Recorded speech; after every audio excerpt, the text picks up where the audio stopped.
gaf he Pulatov invoked the aan right to dat hij remain wilde silent. verklaren ten behoeve van de Pulatov did Nederlandse say that rechter. he wanted to make a statement before Maar the dat Dutch heeft hij court, uiteindelijk but niet in the gedaan. end, he has not done so.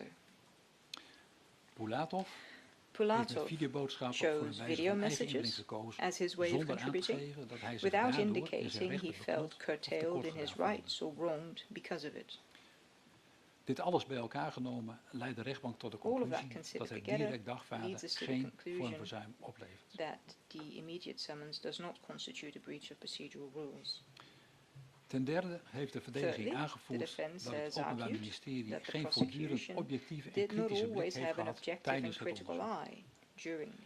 Kern van het verweer is dat het Openbaar Ministerie zich heeft laten leiden door uitlatingen van de Oekraïnse Veiligheidsdienst, de SBU.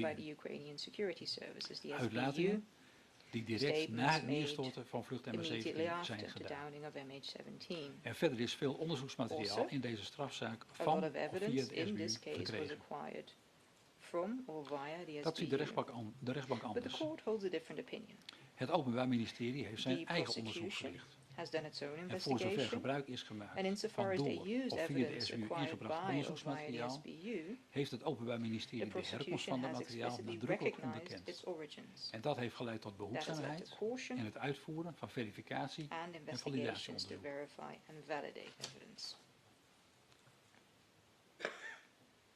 Het vierde onderwerp gaat erover dat de verdediging nog steeds twijfelt of alle relevante stukken wel zijn opgenomen in het procesdossier. Het is zo dat het Openbaar Ministerie, ook na daarop meermalen nadrukkelijk door de rechtbank te zijn gewezen, ten onrechte niet zonder meer zelf concludeert dat bepaalde stukken relevant zijn ter opneming in het procesdossier. Die beslissing heeft het Openbaar Ministerie dan aan de rechtbank gelaten, terwijl het Openbaar Ministerie dat zelf moet beslissen. Maar de vraag wat relevant is, vergt echter ook meer motivering van de verdediging dan enkel maar te stellen dat het onderzoeksdossier mogelijk ontlastende gegevens bevat. Of iets relevant is, hangt immers ook af van wat de verdachte zegt over de verdenking. En als dat standpunt ontbreekt, of niet voldoende concreet is gemaakt, is de relevantie van een bepaald stuk lastiger te beoordelen. Aan dergelijke concrete standpunten heeft het tot het moment van pleidooi grotendeels ontbroken, zodat die niet mee konden worden gewogen in de vraag of bepaalde gegevens relevant zijn.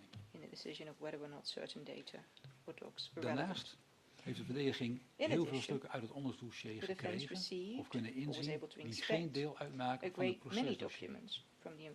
En slechts het enkele van die stukken heeft de verdediging bij pleidooi geciteerd. En van nog minder daarvan opvoeding in het procesdossier gevraagd. Kennelijk zat daar dus weinig relevants tussen. En bij die stand van zaken, en gelegd naast de ruime omvang van het procesdossier, is de rechtbank ervan overtuigd dat het procesdossier de relevante stukken bevat om in deze strafzaak te kunnen oordelen.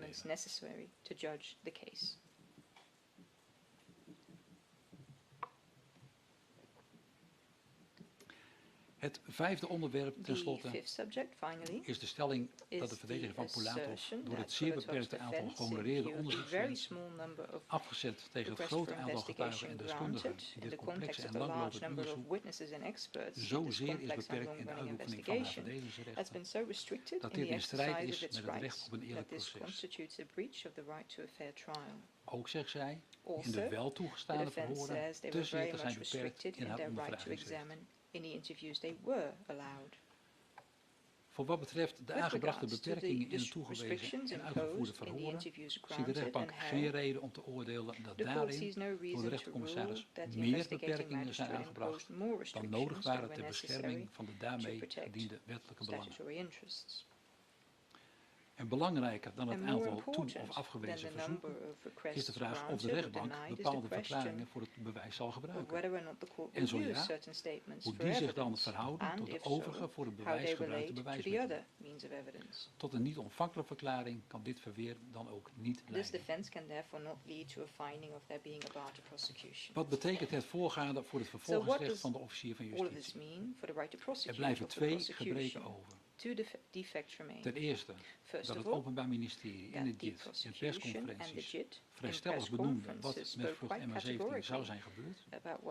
En de verdenking die met de met naam genoemde en met foto getoonde verdachte daarvan wordt gemaakt. En daarnaast Het lanceren van de applicatie waarin het bewijs is opgenomen wat met vlucht MH17 is gebeurd en wie daarvoor verantwoordelijk zijn. De rechtbank stelt voorop dat zij door die gebreken niet is beïnvloed en de verdediging hierdoor niet is beperkt in haar mogelijkheden verweerd te worden. En alles bij elkaar genomen kan niet gesproken worden van een oneerlijke procedure. Daar komt bij dat de gebreken ook in onderling verband gezien en afgezet tegen de enorme omvang van het onderzoek en het belang van de zaak, de zwaarste sanctie van niet-ontvankelijke verklaring van officier van justitie niet rechtvaardigen.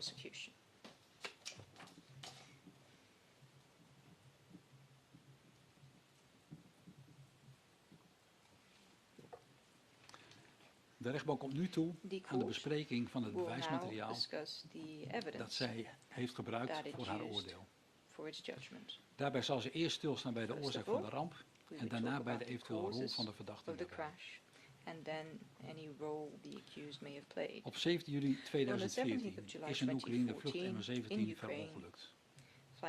Daardoor zijn 283 passagiers en 15 bemanningsleden gedood. De rechtbank acht wettig en overtuigend bewezen dat vlucht MH17 is verongelukt doordat deze is getroffen door een boekraket die is afgevuurd vanaf een landbouwveld nabij Performance. Er is een overvloed aan bewijsmiddelen die deze conclusie rechtvaardigen. Belangrijk bewijs voor de conclusie dat de raket is afgevuurd bij Performance zijn foto's van een rookspoor, ook wel inversiespoor genoemd. Dit bewijs wordt ondersteund door de verklaring van getuige M58 en door satellietbeelden van die afvuurlocatie. Het beeld dat deze bewijsmiddelen schetsen is ook volledig terug te zien in de inhoud van tapgesprekken en op beeldmateriaal. Maar ook het vlindervormig warheadfragment van een boekraket dat is aangetroffen in het lichaam van een bemanningslid en stukken van een boekraket die zijn aangetroffen in een sponning en een span van een vliegtuig vormen bewijs dat het een boekraket is geweest die werd afgevuurd. En de resultaten van onderzoek door het Nederlands Forensisch Instituut en de Belgische Royal Military Academy leveren daarvoor eveneens bewijzen. De rechtbank zal zo dadelijk nader ingaan op deze bewijsmiddelen. Maar voordat zij daaraan begint, nog kort de volgende opmerking maken. In het procesdossier zijn tientallen rapporten van deskundigen opgenomen. En deze, al dan niet geregistreerde deskundigen, zijn benoemd door de rechtercommissaris. De rechtercommissaris heeft voor hun benoeming niet alleen hun inhoudelijke deskundigheid vastgesteld, maar ook hun onafhankelijkheid en objectiviteit. De vertegenwoordiger van het Russische Almaz Antey beschouwt de rechtbank enerzijds als een inhoudelijk deskundig persoon. Almaz Antey is een ontwerper en producent van boekwapensystemen. Anderzijds is Almaz Antey een staatsbedrijf, gelieerd aan de autoriteiten van de Russische Federatie. Dat zijn nu juist deze autoriteiten die ontkennen betrokken te zijn geweest in het conflict in Oost-Oekraïne en enige betrokkenheid te hebben bij de ramp met MH17. En daarvoor hebben de autoriteiten van de Russische Federatie bij herhaling materiaal gepresenteerd waaruit ze moeten blijken dat niet zij verantwoordelijk waren voor de ramp met MH17, maar de Oekraïense autoriteiten. Meermalen is dit zogenaamde bewijsmateriaal echter vervalst gebleken of waren daarop duidelijke sporen van manipulatie aannemelijk.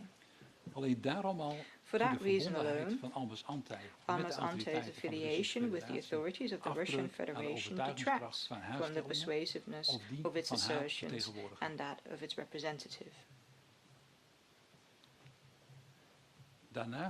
In addition, Almaz Antey as an organization also has an interest in the outcome of the investigation because sanctions were imposed on them in connection with MH17. And the court therefore does not see the Almaz Antey representative as an objective and independent expert as referenced in the law. Dat wil niet zeggen dat de bevindingen en conclusies van deze vertegenwoordiger alleen al om die reden zonder waarde zijn. Om de rechtbank van de juistheid van haar bevindingen te overtuigen, had Almes Ante echter niet moeten volstaan met het poneren van stellingen, maar op volstrekt heldere, inzichtelijke, navolgbare en verifieerbare wijze haar bevindingen moeten onderbouwen. Hierin is zij niet geslaagd. De enkele verwijzing naar haar lange ervaring en vele rapporten over eigen onderzoeken zijn onvoldoende om de rechtbank te laten twijfelen aan de resultaten van deskundig onderzoek dat door wel objectieve en onafhankelijke deskundigen is uitgevoerd. De door de verdediging van Pulatov in het geding gebrachte rapporten van een Amerikaans bureau hebben de rechtbank niet alsnog overtuigd. De inhoud van deze rapporten komt er kort gezegd op neer dat op basis van de door Almes Ante gestelde uitgangspunten en bevindingen de door Almes Ante getrokken conclusies worden herhaald, maar zonder enige nadere motivering of eigen onderzoek. En zoals zal blijken, hebben deze rapporten dan ook nauwelijks toegevoegde waarde.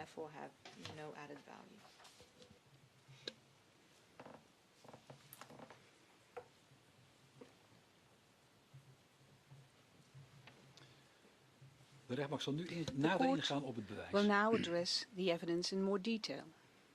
Voor het bewijs dat vlucht Relevant to the MH17 evidence that flight MH17 was shot down by a Buk missile fired from a farm field near Performarsky are, as stated, the various pictures of a smoke trail or an inversion De trail. maker van de eerste serie foto's The is als person who getuige took the gehoord. first series of photos was heard En as a hij witness, verklaart and dat de he foto's stated op that 17 the juli photos 2014 om taken on the 17th of July 2014 at 16:25 were taken from a balcony of his house in de Torres. camera en de The geheugenkaart pictures, zijn the camera onderzocht and the door het memory NFI. card were investigated by the Er NFI. zijn geen aanwijzingen dat There het beeld were op de no betreffende clues foto's is found that gemanipuleerd. the image on the relevant Het photos were tijdstip tampered waarop de with. foto's zijn The gemaakt time at which is the photos were geverifieerd door de taken was Koninklijk Nederlands verified by the Meteorologisch Royal Instituut. Netherlands Meteorological Institute, KNMI. En op basis van het onderzoek naar Based on the landschapskenmerken op de investigation foto's into the landscape concludeert de rechtbank characteristics dat on de the foto's in pictures, the Torres zijn court gemaakt concludes en dat that het these inversiepspoor pictures zijn were taken in oorsprong Torres vindt and that in the de richting inversion van trail Performarsky. originated from the direction of Performarsky. Deze conclusies, These conclusions, gecombineerd met het combined tijdstip with the time waarop de at foto's zijn which the gemaakt photos were en taken, uitgaande van de positie and van de based MH17 on op the het position moment of dat die van de radar MH17 verdween, at the time it fell off the rechtvaardigen het radar, oordeel dat deze justify foto's the het assessment that inversiespoor tonen van een these raket photos die is show afgevuurd the inversion vanuit de trail of richting a van missile that was Performarsky fired en from de the richting direction van of de Performarsky MH17 towards rondom het tijdstip dat de MH17 MH17 at is around the neergestort. time that MH17 crashed. Daarnaast bevat het Moreover, dossier nog the twee file andere comprises foto's van een two other inversiespoor pictures die op of an internet zijn inversion gevonden. trail that were found on the internet. De maker van deze foto's is The niet person achterhaald. who took these pictures has not been Wel is identified. vastgesteld dat de foto's However, it was zouden zijn established that geüpload the op photos 7 would juli have been uploaded on the 17th of July 2014. en als zogenoemde file And modification as date so-called 17 juli file 2014, modification date 16.22 uur. 17 July 2014, De landschapskenmerken van 1622 deze would foto apply. The landscape plaatsen de characteristics maker on ervan in een these flatgebouw photo midden in Snitsen locate the en photographer duiden in the op een center of Snitsen inversiespoor and in point zuidelijke clearly to richting an bij inversion Performarsky. trail towards the south where Ook deze Performarsky is foto's zijn located. onderzocht door het These KNMI. pictures were also investigated by KNMI. De foto's vanuit The Torres pictures en taken Snitsen in geven Torres ieder and voor zich Snitsen slechts een richting individually aan van de only oorsprong indicate van the het direction of inversiespoor. the origin of the inversion Maar in samenhang trail. bezien en However, rekening houden met de considered groei in in het landschap, coherence and taking kruisen die into account richtingen the elkaar slope in the iets ten landscape, westen van these Performarsky. directions intersect slightly to the west of Performarsky.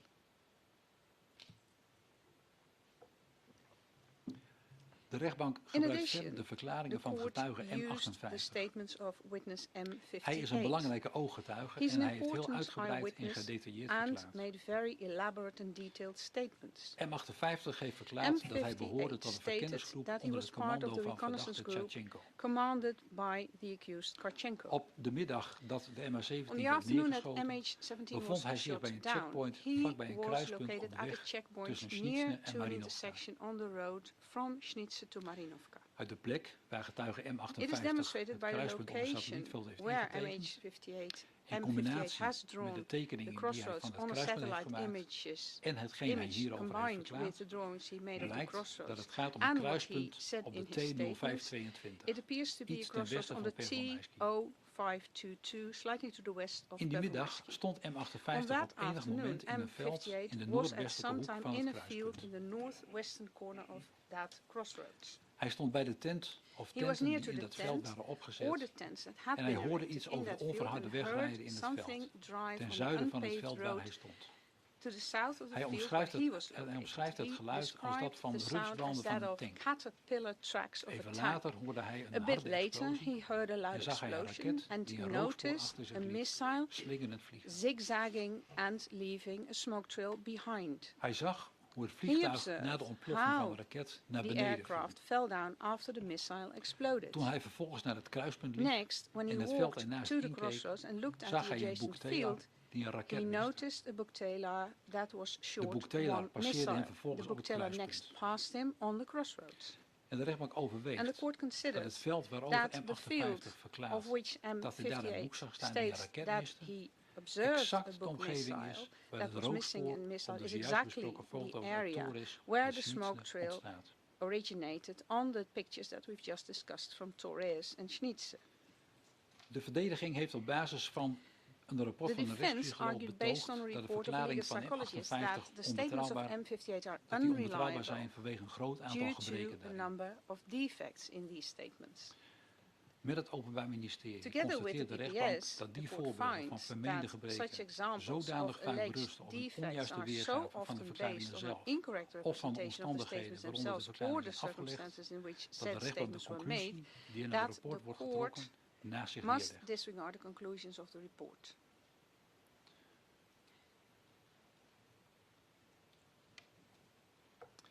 Dit neemt niet weg dat de rechtbank zelf de betrouwbaarheid van getuige M58 en zijn verklaringen moet beoordelen. En daarover merkt de rechtbank het volgende op. De juistheid van de verklaring van M58 als het gaat over zijn deelname aan de gevechten aan de zijde van de DPR kon op veel onderdelen worden geverifieerd. Niet alleen met openbare informatie, maar ook aan de hand van niet met het publiek gedeelde informatie. En daarom ziet de rechtbank geen reden om aan zijn verklaringen over die deelname te twijfelen. Dat geldt ook voor zijn aanwezigheid op het betreffende kruispunt op de dag dat de presence on the relevant crossroads on the day that MH17 crashed.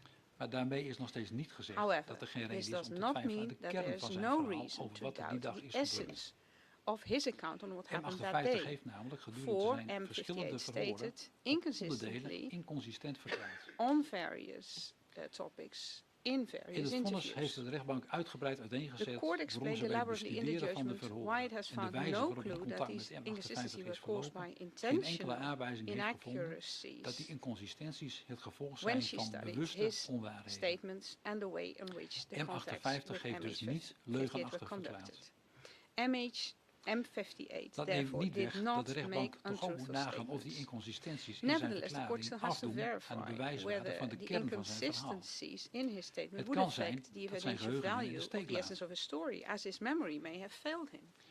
En de rechtbank heeft opgemerkt dat M58 in opvolgende verhoren vaak nog eens ingaat op dingen die hij in eerdere verklaringen heeft gezegd en deze vervolgens corrigeert. Maar de rechtbank vindt het vanwege het tijdsverloop en de hectische situatie niet verwonderlijk dat M58 een bepaalde mate dat bij M58 een bepaalde mate van onzekerheid bestaat. Dat betreft details waarvan hij zich op het moment dat hij ze waarnam niet bewust was dat ze belangrijk kunnen worden. Bijvoorbeeld het tijdstip waarop en de precieze plek waar hij zich bevond. De precieze afstand tussen de boekteler en het kruispunt en hoe hoog het vliegtuig vloog.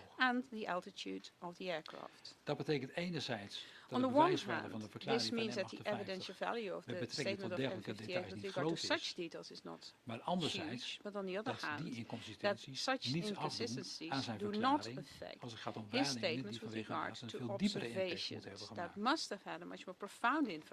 En dat betreft het daadwerkelijk afschieten van een bukraket en de vreugde over het raken van een militair vliegtuig en het omslaan van die vreugde in ontzetting als kort of daarna that joy blijkt into dat horror niet een when it militair appeared vliegtuig, quite maar soon een passagiersvliegtuig that a is passenger geraakt. aircraft had been hit instead of a Over military dergelijke aircraft. indrukwekkende zaken About twijfelt such hij geen moment. impactful matters, he was never in doubt. En naar het oordeel van de rechtbank And is de this is why verklaring the van court holds M58 that dan ook therefore betrouwbaar. the statements by M58 are En ook is het reliable. gebruik van de verklaringen van Neither M58 is niet in using strijd met een eerlijk M58 statements proces. contrary to fair trial.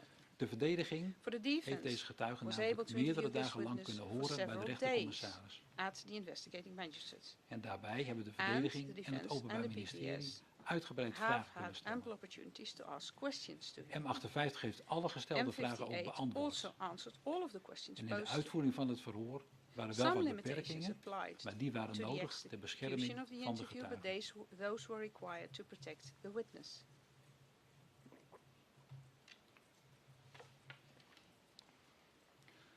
Verder staat de verklaring van Moreover, M58 in de totale bewijsconstructie niet alleen. Het bewijs bevat namelijk ook gevalideerde foto's, video's, tapgesprekken, zendmachtsgegevens en deskundige rapporten. Zo bevat het dossier ook een analyse van satellietfoto's van het landbouwveld. En deze geeft steun aan de conclusie dat het door M58 aangewezen landbouwveld de afvuurlocatie is.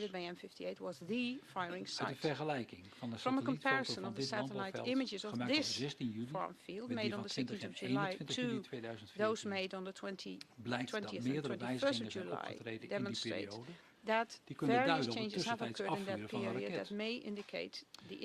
Daarbij gaat het om een donkergekleurd driehoekig deel van het veld triangle in de patch noordwestelijke in the hoek. northwestern corner of the En de field. journalist die op And the 22 juli journalist 2014 who dat deel observed van het and veld heeft filmed gezien en that part of the gefilmd, field on the sprak over 22nd of July brandsporen. 2014 talked about fire En traces. het afvuren van een And boekraket firing a book veroorzaakt een missile steekvlam causes a flame die brand kan jet veroorzaken. that may cause a fire.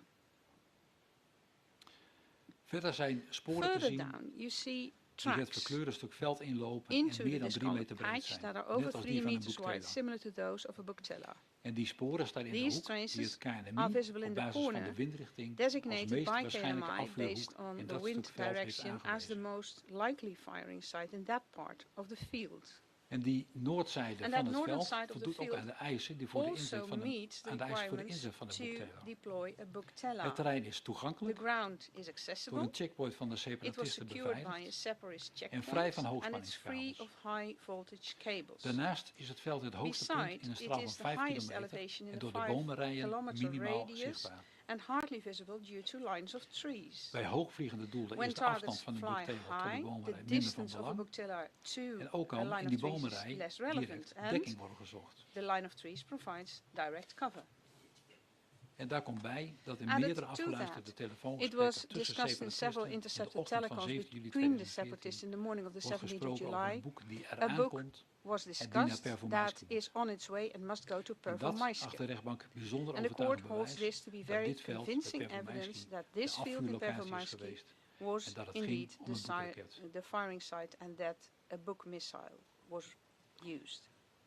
De bewijskracht van de The inhoud van evidential deze value gesprekken of the wordt ook nog substance eens of these versterkt conversations is door het enhanced feit once dat het more beeld by dat uit the die fact gesprekken naar that voren the komt image over waar revealed de from the boekteler vandaan conversations komt about the en origin waar of the die naartoe bookteller moet, and where it wordt should go bevestigd door was de confirmed zendmastgegevens. by the transmission mast data. Kort gezegd, In short, de verplaatsing van de relocation telefoons of the van degenen die telephones blijkens of de those tapgesprekken persons met het that were transport waren charged belast, with the komt transport, overeen met de route as die was de evidenced by boekteler the aflegde. intercepted conversation, matches the route that booktiller traveled. En in meerdere gevallen In is de various boekteler op een cases, beeld vastgelegd bookteller was op also een captured in tijdstip dat footage past at a op deze time route tot that vlak voor matches Performance. this route up close to Performance. Zo is de boekteler vanuit As Donetsk such, in oostelijke richting the bookteller was via moved Makivka, eastbound from Donetsk Tsures by means of en Mayivka, Torres Sudes verplaatst and naar Torres Snitze. towards Snitze. De rechtbank wijst in dit In this verband op respect, de the court foto points gemaakt out op the de picture Ilitja Avenue in taken on the Donetsk, Ilitja Avenue in de Donetsk, video the gemaakt bij video motel recorded Rotonde near in to the Donetsk, motel de video bij roundabout in Donetsk, Makivka, the video de near video in Mayivka, Tsures the video in en de Tsures, foto en and video the in picture Torres, and video waarop in is te zien Torres hoe een that show boekteler how a op telkens booktiller dezelfde is specifieke transported Volvo every time on the dienlader same met witte cabine particular wordt flatbed vervoerd in trailer, de richting Volvo van flatbed Snitze. trailer with a white cabin towards the direction of Schnietse. Op de beelden uit Donetsk is bovendien duidelijk te zien dat op de Bukteler groene bukkenraketten met een witte kop liggen. En op de video gemaakt bij Makivka heeft de rechtbank gezien dat het er op dat moment 4 zijn. There were 4 missiles at the time. Op de foto en de video van een Bukteler die vanuit Schnietse naar het zuiden in de richting van Performance rijdt, staat een Bukteler die niet op een diepleider wordt gevoerd, maar op dat moment zelfstandig rijdt. En dat wijst erop dat de Bukteler niet ver van de beoogde inzetlocatie is. En op het moment waarop deze video is gemaakt, is de Bukteler daadwerkelijk slechts een paar kilometer van het betreffende veld nabij Performance. En op een video die in Luhansk is gemaakt in de vroege ochtend van 18 juli, ziet de rechtbank dat 1 raket ontbreekt. En aan de hand van de verklaring van getuige S21, tapgesprek en zendmastgegevens heeft de rechtbank vastgesteld dat het diezelfde Bukteler is. Deze beelden zijn zoveel mogelijk geverifieerd met betrekking tot locatie en tijdsbepaling en op authenticiteit onderzocht. Er zijn geen sporen van manipulatie aangetroffen.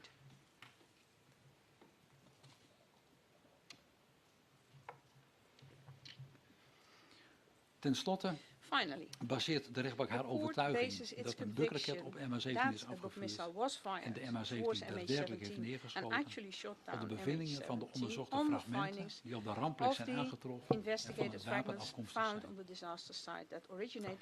En de rechtbank heeft daarbij gelet op fragmenten die zowel specifiek zijn voor een bepaald wapen en tegelijkertijd een evidente relatie hebben and at the same time have an evident relationship to the cause of the crash. Bijvoorbeeld omdat ze zijn teruggevonden in lichamen van slachtoffers of zijn er vastgeklemd in wrakstukken en dus van het wapen afkomstig moeten zijn. Consequently must originate from the weapon. In het lichaam van een van de bemanningsleden in de cockpit is een specifiek fragment aangetroffen. De rechtbank herkent zelf in dit fragment een duidelijke, incomplete vlindervorm.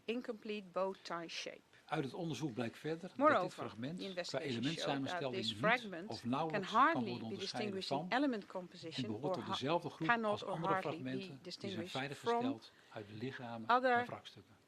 Fragments and belongs to the same group as the other fragments that were retrieved from bodies and pieces of wreckage. It also shows that these fragments cannot or hardly be distinguished from bow-type-shaped fragments from one of the reference buck warheads of the new type. De verdediging heeft onder verwijzing naar onderzoek van Almas Antai aangevoerd dat het aangetroffen fragment niet dat van het unieke vlindervormige fragment kan zijn, omdat het daarvoor te licht is. De rechtbank overweegt echter dat uit de arena-test met een hele raket met een buck warhead van het nieuwe type volgt dat de warheadfragmenten door detonatie opbreken in kleinere stukken. Sommige vlindervormige fragmenten met een oorspronkelijk gewicht van 8,1 gram wogen na detonatie slechts 2,5 gram. En daarmee lijkt het mogelijk dat het aangetroffen fragment met een gewicht van 5,7 gram ook op basis van dat gewicht oorspronkelijk een vlindervormig fragment is geweest dat uniek is voor een warhead van het nieuwe type. Een tweede fragment dat de rechtbank van belang vindt is de groene prop die vastgeklemd is aangetroffen in de sponning van het linkercockpitraam. Deze prop is onderzocht en geconcludeerd is dat de prop overeenkomt met de grondplaat van zowel het oude als het nieuwe type bukraket. En gelet op de vele uiterlijke overeenkomsten die de rechtbank ook zelf heeft gezien, bestaat geen enkele twijfel dat de groene prop een deel van een dergelijke grondplaat is. Dat geldt eveneens voor het metalen deel dat opgerold en vastgeklemd in een spand is aangetroffen. Ook dit metalen deel is onderzocht op uiterlijke kenmerken zoals vorm, strepen en sporen.